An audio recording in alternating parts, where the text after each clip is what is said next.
Hey there, small business owners. Ever feel like you're always putting off updating your website? For most of you out there, building and maintaining an online presence can be overwhelming.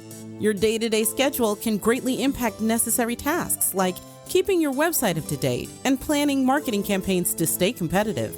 Brand You Love offers monthly packages for website maintenance, marketing campaigns that help keep current customers engaged while attracting new ones, and social media strategies that keep you in touch with your customers. At Brand You Love, we do the legwork for you, so you don't have to. Contact us today at brand.love.com.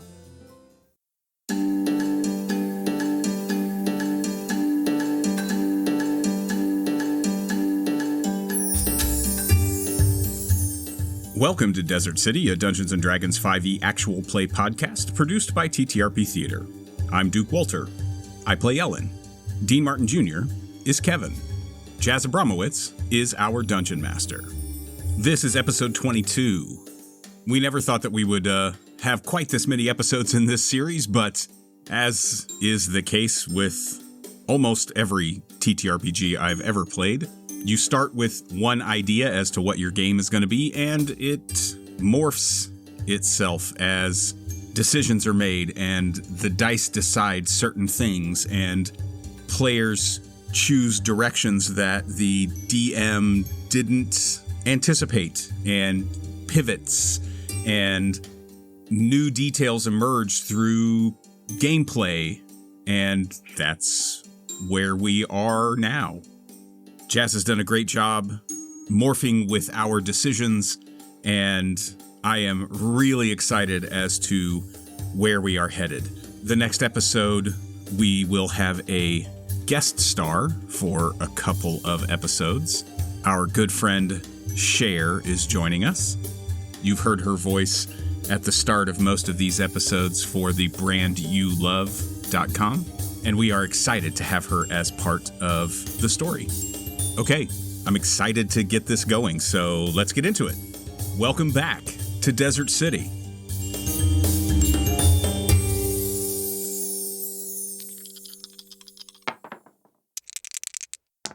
Shay, everyone. Let's start with a little recap. We opened up shortly after Theo was taken to a holding cell within Dawn Tower.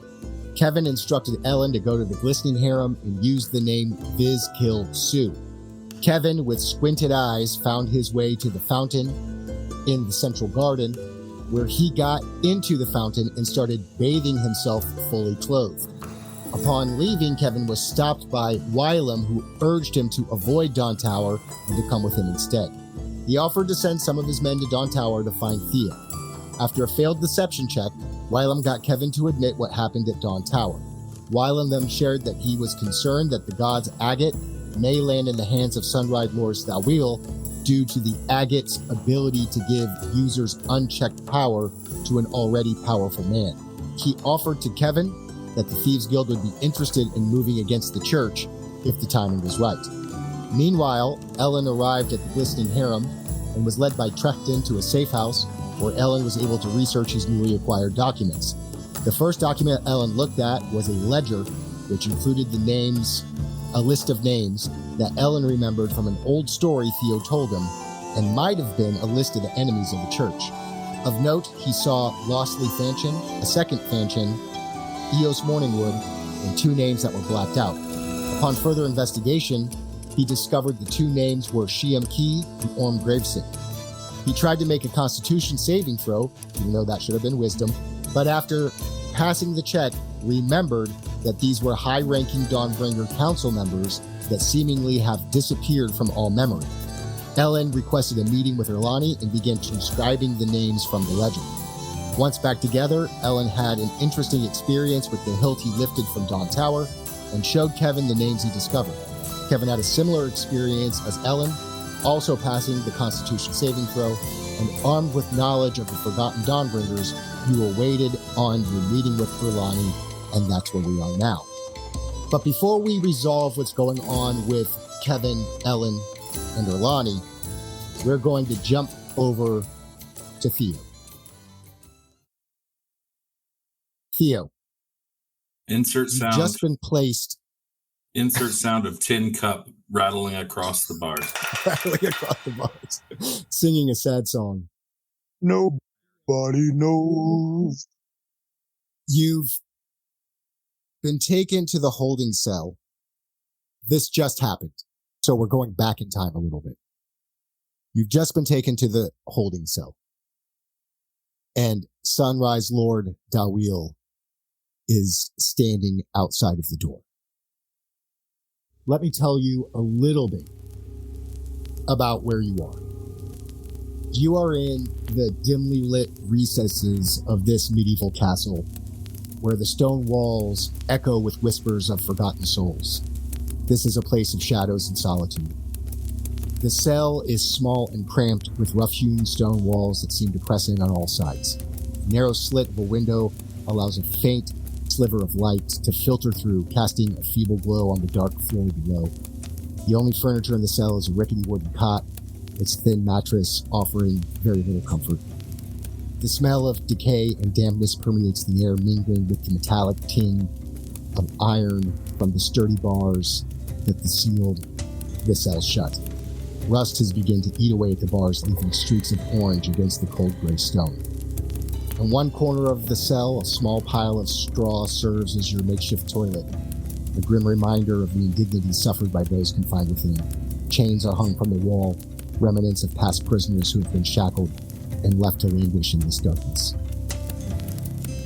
Theo, do you know why I have brought you?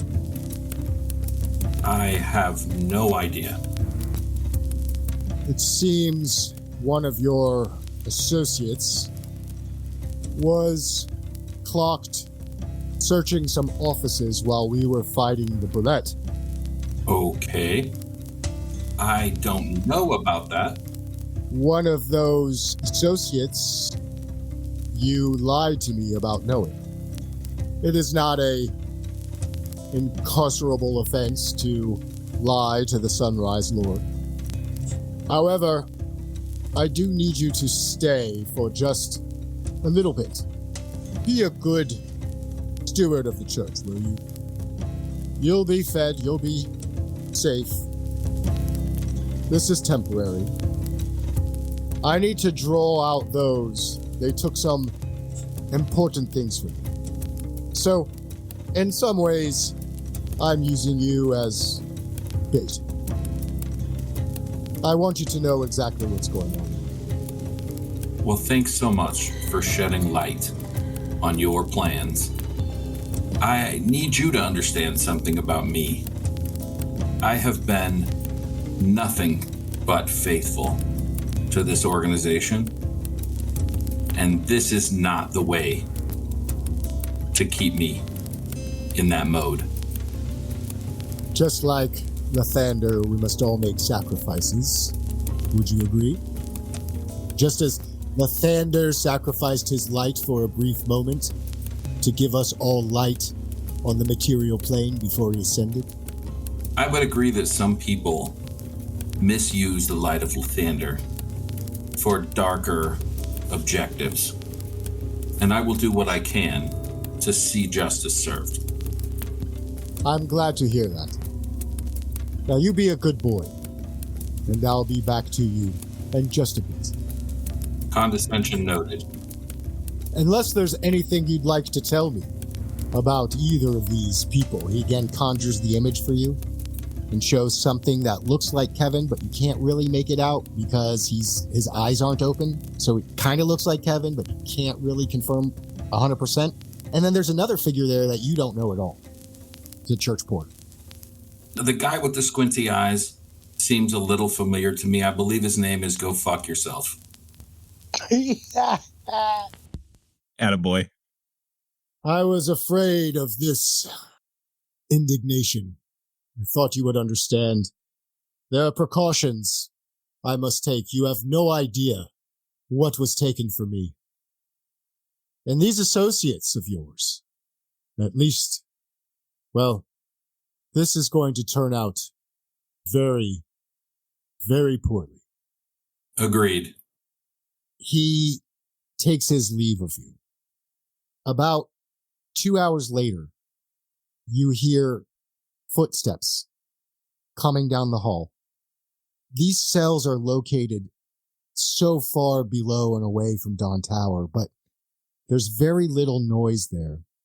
And so you can hear these footsteps from what seems like forever away. As the footsteps come closer to your door, you notice a familiar robe. In front of you stands Eos Morningwood. Hello, Theo. It's good to see you. It's wonderful to see you too. Are you feeling better? Right now, I'm feeling wonderful. And how are you doing?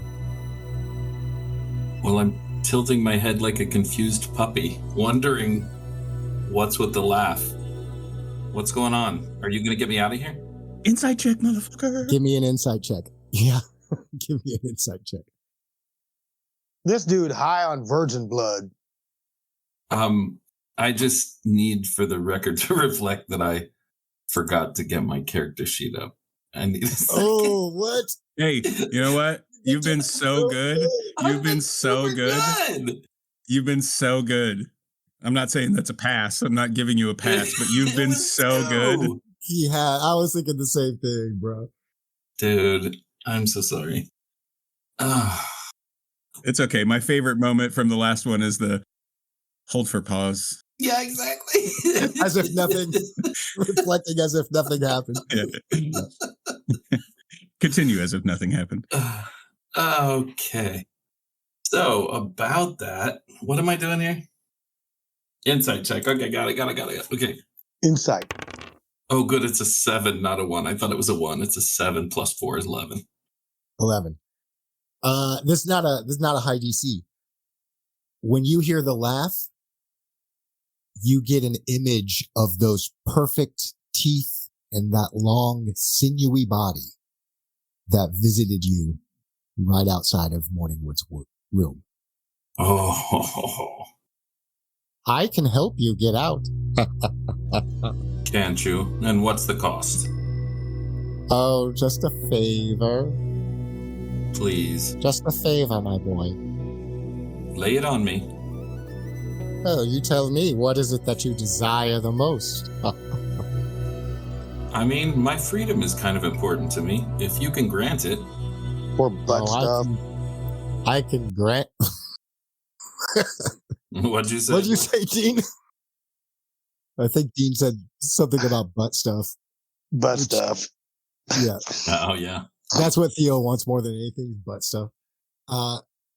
If it's simply freedom that you want, I can give you freedom. It's in exchange for a favor at a later time. Oh, no. No blank checks. Good luck with that. Oh. Well, then you should know, Theo, that without considering an opportunity for me, your beloved Morningwood will be dead by dawn. Now, I'd like you to consider something different. You really missed an opportunity there. You could have said, I'll wake up in the morning without Morningwood. You're saying Jazz missed an opportunity there? I'm just saying, yeah, exactly. Like, you totally missed an opportunity there. Okay, go ahead. Sorry. Just it's not weird enough for Theo. Okay, got it.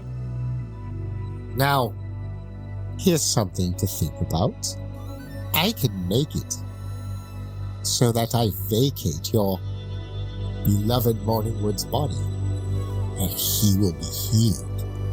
And all I need from you is to help me take down the church. How does that sound? Well, I've heard that it's a bad idea to negotiate with terrorists, but I'm not sure. At the end of the day, we won't end up with shared enemies. I'm not really loving the church right now, to be honest.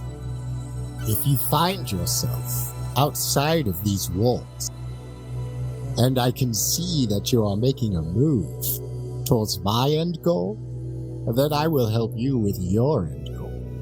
And I promise you that I will vacate this body expeditiously, and your beautiful morning wood will be reserved forever. That's not a deal, but I love that you're willing to honor that.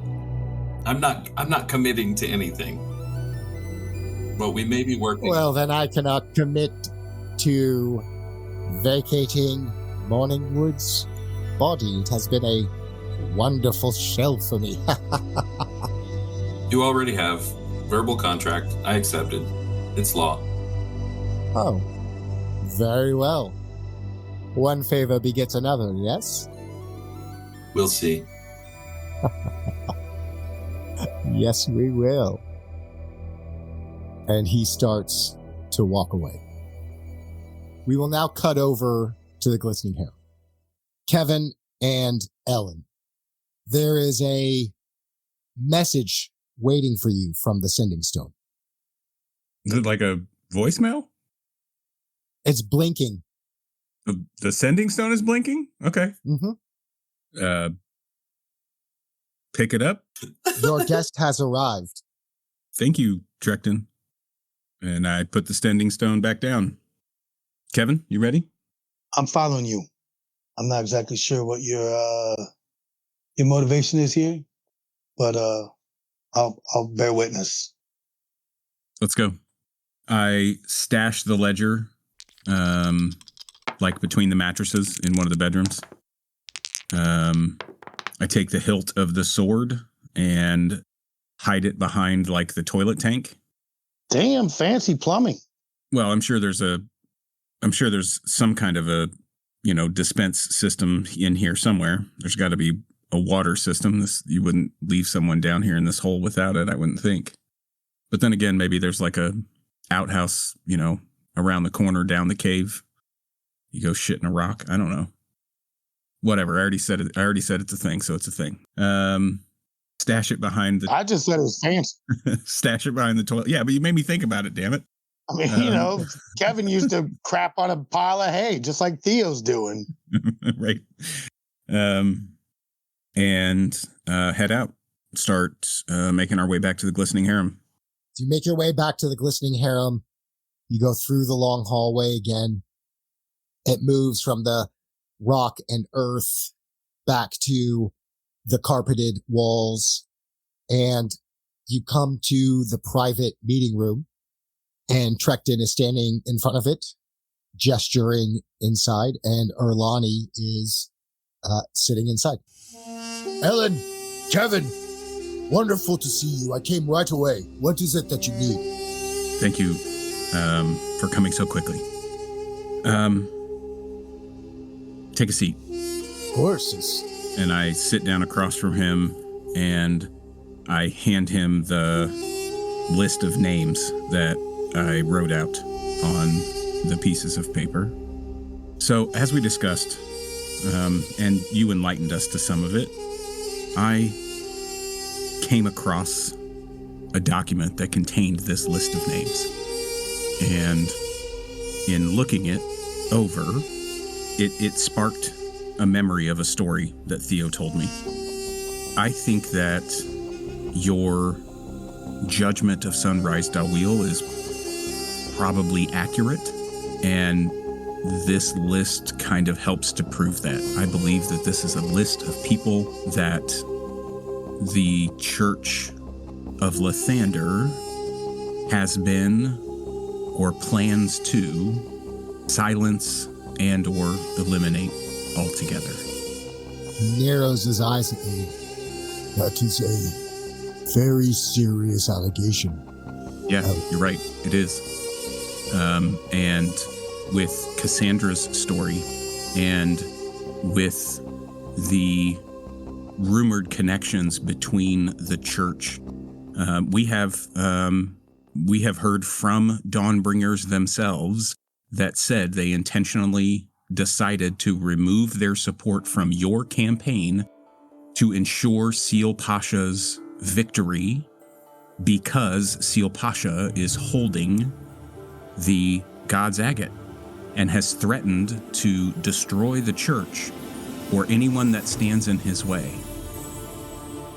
Now, with your connections, with your connection to Stella May's connection to Seal Pasha, I think that you, and I really don't think you have a choice in this. I think you need to start proclaiming this from the rooftops. There is something deep and rotten and evil happening. I don't have the power to fix it, but you do. You have the voice. You have the support of so many people in this Durdock and potentially in this entire city. You represent the majority. Whether they are willing or unwilling, there is a terrible calamity coming. It's coming. And we need you to take this and blow this whole thing open wide. I knew, as I told you before, I knew that there was some sort of impropriety that happened. But this list, what does this mean? This proves nothing, Ellen. How can I go and prove anything to anyone with just this list of names? You get Stella May to start talking. You get Wylam to start talking. You gather resources from the people in this city because you, of all people, can start a movement. You can make them aware. You have connections all over. Ellen, tell him the names that were blacked out. Say their names. Shiam Ki. Orem Gravesick. You say these names, and I'm going to use D&D Beyond. I'm going to roll a die. Erlani's wisdom is 7. The DC is 12. If he rolls at least a 12, his modifier is -2. So if he rolls at least 14, then he will pass the check and he will experience what you did. If he rolls less than 14, there will be consequences. Hot dice, baby. A dice. Hot dice. Ugh, what could the consequences be? 11. You say those names. Ellen, I don't know what you're trying to accomplish. I think you're setting me up. Is that why you brought me here, to be a fall guy? How dare you? Everybody roll initiative. Whoa. Well, there's consequences. 13. Oh, like that. 15. Initiative +2. 17. Erlani got 12. So he will go last. He is, whatever you have said to him has made him so angry. He's just a regular half-orc. But it's almost like he went into a rage as a result of hearing those names. All right, Kevin, you're first to act. We can see the heat in his eyes, huh? Yep. I don't even know what to do. I mean, this is an ally. We don't want to mess him up. Can he take a defensive stance and add to his armor class? Bonus action dodge, baby. Boyakasha? Do it. So if he attacks you, he'll attack at disadvantage. And then you can also take an action if you want to. Yeah, and we'll get a little distance between us, I guess. Not trying to take on a raging orc. So you take a defensive stance. You put a little distance between you and Erlani. Ellen, you're up. I don't really want to hurt him. I mean, you can do non-lethal damage. Yeah. Just trying to knock him out. Nope, not trying to knock him out. I step forward, and I pull a tiny feather and wave it around, and he needs to make a wisdom saving throw. Okay. I say, man, you're funny. What's the DC? DC is... What is my spell DC? 12. Y'all speak a language I don't understand. He passes. Okay. So Tasha's hideous laughter did not work on him. I don't think you're very funny with your feather. No, I think you're funny. And then I am going to bonus action. Yeah, I'm going to bonus action dodge too. Okay. So you both. So do you just? You're just taking a defensive stance. You give this a shot, and you just take a defensive stance, right? So he's going to take a swing at Ellen. I guess you're probably the closest, right? Because Kevin moved away. Yep. So he's going to take a swing at Ellen. With disadvantage. Well, my first roll was terrible. So yeah. Yeah. Keep that up. He misses. He just takes a huge whiff at you, misses, and we're back up to the top. I've seen this work in the movies. We've all had this fight with a friend. Everybody gets pissed off for a second, and then you all work it out. Like, it'll come around. That's Come it. on. But best friends afterwards. Okay. Kevin's going to lead with a bitch slap. +2 to hit unarmed. He didn't pull any weapons. He's not trying to fight, dude. Right. But maybe this will wake him up. Get him out of it. Come on, baby. Hot dice. 7, 9. 9 total. Yeah, 9'll hit. He's just wearing regular clothes. Go ahead and do your damage. Unarmed. I don't even know what that is. It's 1 plus whatever your strength modifier is. So for you, it'd just be 1 point. Yep. 1 point. Be cool, man. This makes me even angrier. Supposed to snap you out of it. You're all just taunting him. Erlani, at no point have I ever in my life tried to set you up for anything. You have been an inspiration to me for years. You inspire thousands of people. That is why I came to you, for your strength, your conviction, your message. It is needed now more than any other time. Snap out of it. Those are 2 Dawnbringers who disappeared completely. And I don't just mean like gone from Calimport. I mean, I had no memory of them until I read their names. They were council members. They were wiped from existence. Give me persuasion with advantage. Fuck. I rolled a 5 and a 9.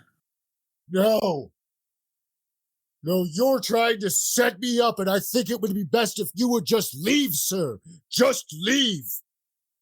He needs to make an intelligence saving throw. DC 12. Passes. Damn. He pushes through what feels like a psychic attack.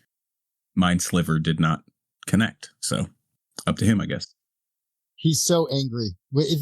Whatever this thing is, that this spell that is shielding this information from people, it is so powerful that you cannot seem to get through. Okay. He's next up. So are you leaving? He's disengaged. He doesn't want to fight you. The talk and the slap have got him out of violence mode, but he has no desire to talk to you anymore. It worked. You're making a mistake. You've made the mistake. Orm Gravesick. I'm sorry that you think that. Orm Gravesick. You remember Orm? You say that again, I'm going to make another roll. He fails. I don't know what that means. Please leave. Oh, damn. This guy. Oof.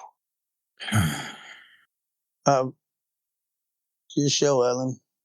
There is some sort of magic that is shielding that information and that is causing you to feel this way. I don't know when it will wear off or if it will wear off. And I am sad. Really, this makes me sad. I leave the list of names and I turn to Kevin. Let's go. Warm grave sick. You say that again before? Yep, on our way out. All right. Fails again. God, this dude. All right, so you guys cannot get through to Erlani. This is a powerful spell, obviously, that it's strong enough that it's affecting, as far as you know, everybody who's associated with the church and maybe all of Kalimport. So you leave to head back to the safe room, the safe house. Roll me a D6, either one of you. Oh, But just one of you. You got it, Dean? yes, absolutely. Hot dice, baby. Here we go now. 5. Is this to see which room we randomly go into? No, but close. You head back to the safe room, waiting to hear from Trekton, to hear about Theo. 5 days pass. Oh, 5 hold on. full days pass. Hold on, man. Oh, I'm sorry, what? 5 full days pass. Yeah, Kevin's got things to do. It's fine.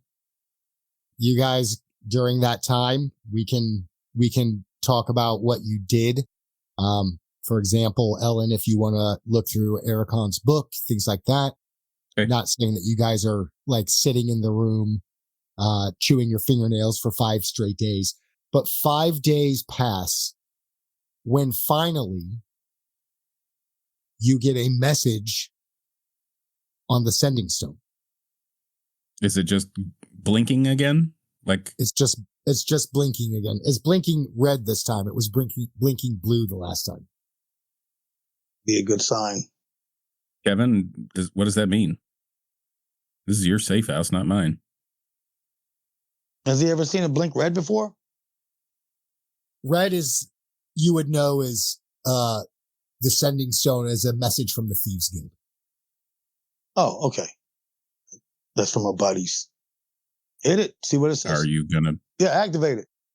You activate the sending stone, and it says, Theo at Dawn Tower. Confirmed. Being held. End. Being held? Looks like we might have got him in some trouble. Oh, shit. We're going to cut over to Theo. Can I tell you what Kevin's been doing at night?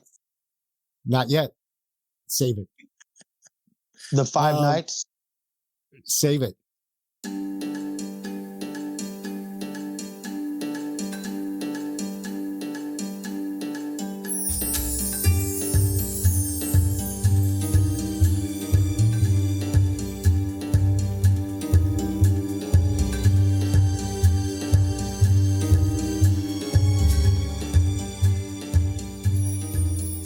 This is Desert City, a D&D5E actual play produced by TTRP Theater. I'm your Dungeon Master, Jazz. Theo is played by Chris Freedom. Ellen is played by Duke Walter. Kevin is played by Dean Martin Jr. TTRP Theater is a group of actors, artists, and gamers from all walks of life that play a diverse set of games in a diverse set of styles. We have a wide array of content available for free on YouTube. Search TTRP Theater and subscribe to our channel. Follow us on Twitter at TTRP Theater. We'd love to hear your feedback. Comment on YouTube or tweet about the show using hashtag RenCityPod. That's RenCityPod. Or follow us at the same handle, at RenCityPod. Be good to one another. See you next time.